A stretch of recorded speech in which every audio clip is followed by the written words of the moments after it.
नमस्कार दोस्तों। आज के अपडेट में हम लोग देखने वाले हैं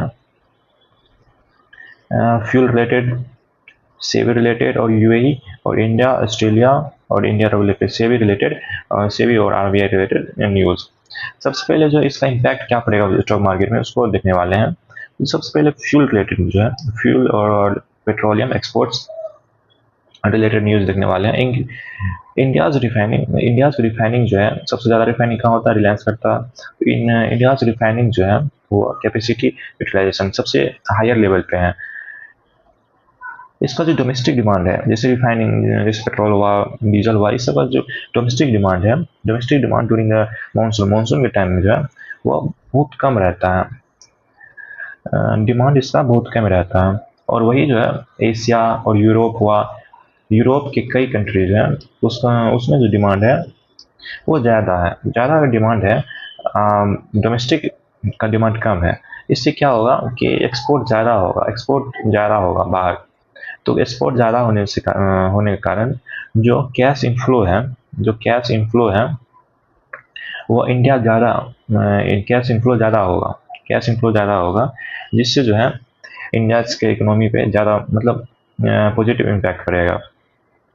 इसका मार्केट पे जो है इसका इम्पैक्ट क्या पड़ेगा?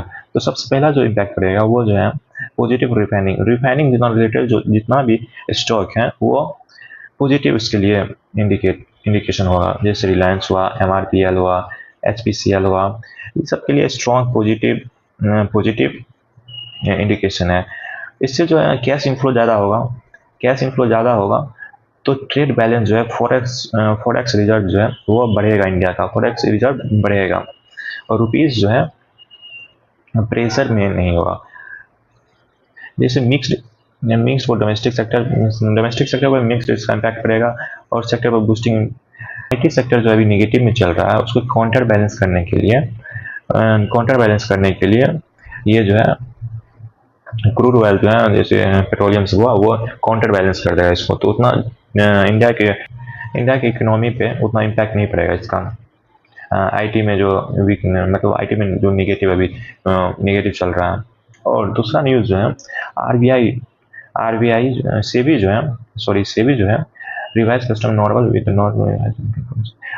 सेबी जो है नया कस्टोडियंस का रूल लाया है, जिससे जो है रिस्क कंट्रोल हो और नेटवर्क राइजेस होगा। SEBI increase the minimum network requirement. SEBI जो इंक्रीज क्या minimum network requirement for the custodians के लिए। कस्टोडियंस क्या हुआ, किसको कहते हैं? कस्टोडियंस मतलब हुआ जिसे मॉर्गेज में कुछ गिरवी रखते हैं, तो उससे रिलेटेड जो है custodians will also need strong risk control framework. जैसे मतलब ज़्यादा अगर रुपया ज़्यादा बैंक अपने पास रखेगा, बैंक रिलेटेड न्यूज़ ही है, बैंक अगर ज़्यादा रुपया अपने पास रखेगा तो उसमें रिस्क ज़्यादा मतलब कम होगा, जिसके कारण जो है इन्वेस्टमेंट सेफ रहेगा।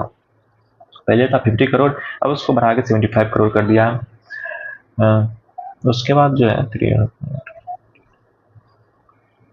उस पर मार्केट का इम्पैक्ट इस पर क्या पड़ेगा, मार्केट पे इसका इम्पैक्ट क्या पड़ेगा? तो सबसे पहले वाले हम इसका इम्पैक्ट क्या पड़ेगा? तो सबसे पहला इम्पैक्ट जो पड़ेगा वो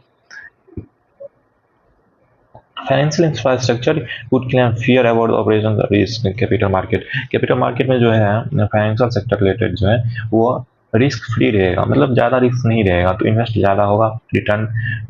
उसके बाद जो है इन्वेस्टर कॉन्फिडेंस रहेगा, इन्वेस्टमेंट ज़्यादा होगा। अगर रिस्क कम रहेगा तो इन्वेस्टर जो है इन्वेस्ट ज़्यादा करेगा, जिसके कारण जो इन्वेस्टर में कॉन्फिडेंस है, इन्वेस्टर में कॉन्फिडेंस ज़्यादा होगा और इकोनॉमी को एक बूस्ट मिलेगा इससे।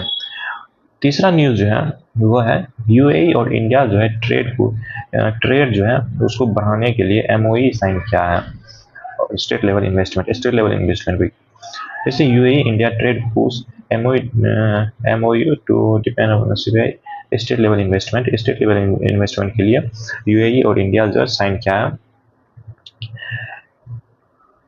The UAE India's Business Council signed several MOU enhance the trade and investment link under the CPI Economic Partnership Agreement CEPA के कारण जो है CPI से रिलेटेड जो है ट्रेड को इनहेंस करने के लिए एमओई साइन किया है। और सेक्टर फोकस इंक्लूडिंग इसमें जो सेक्टर कौन सा सेक्टर फोकस रहेगा, तो फिनटेक के लिए पॉजिटिव न्यूज़ है ये, फिनटेक लॉजिस्टिक के लिए पॉजिटिव न्यूज़ है, और स्टेबिलिटी डेवलपमेंट स्टेबल डेवलपमेंट